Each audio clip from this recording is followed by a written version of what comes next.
हसन नगर चौराहे के पास एक तेज रफ्तार बस की टक्कर से 2 अफराद बरसरे मौका हलाक हो गए। मौके की इत्तला मिलते ही मजलिसी रुकन असम्बली सैयद अहमद पाशा खादरी और डिप्टी मेयर जाफर हुसैन मेराज मुकाम हादसा पर पहुंच गए।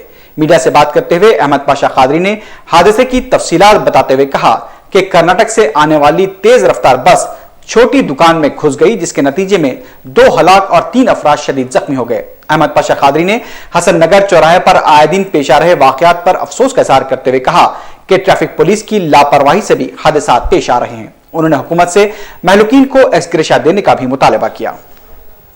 नगर चौरास्ते पर ये नेशनल हाईवे है, यहाँ पे एक कर्नाटक की बस लाके टक्कर दे दी। स्पॉट पे 2 आदमियाँ स्पॉट पे ख़त्म हो गए, 3 आदमियाँ सीरियस से उस्मानिया को शिफ्ट करे और कर्नाटक आरटीसी की बस है ये, उसकी गलत सरपुर से हैदराबाद ड्राइवर की लापरवाही की वजह से ये इतना भयानक एक्सीडेंट हुआ। हसन नगर के रहने वाले गरीब मेहनती मजदूर किस्म के लोग हैं और इनकी मौत पर हम अफसोस का इजहार करते हैं, उनके पसमानदगान से ताज़ियत भी करते हैं। उसके साथ साथ हुकूमत से मुतालबा करते हैं कि मरने वालों को एज़्गिराशिया दिया जाए।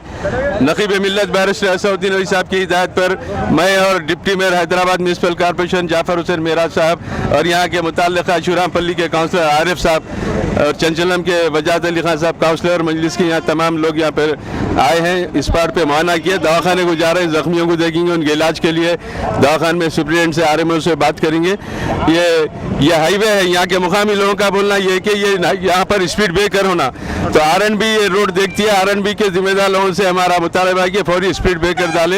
इंतहाई लापरवाही के साथ, बर्ख रफ्तारी के साथ, तेज़ रफ्तारी के साथ यहाँ से बसेस जाते हैं, इसलिए तमाम लोगों का मुतालबा है, हसन नगर के तमाम अतराफ के रहने वालों का, कि यहाँ पर स्पीड ब्रेकर डाला जाए और यहाँ पर ट्रैफिक सिग्नल होना, स्पीड ब्रेकर होना। इंशाअल्लाह इस ताल्लुक से हम कोशिश करके नुमाइंदगी करेंगे, उसको जल्द से जल्द कराएंगे।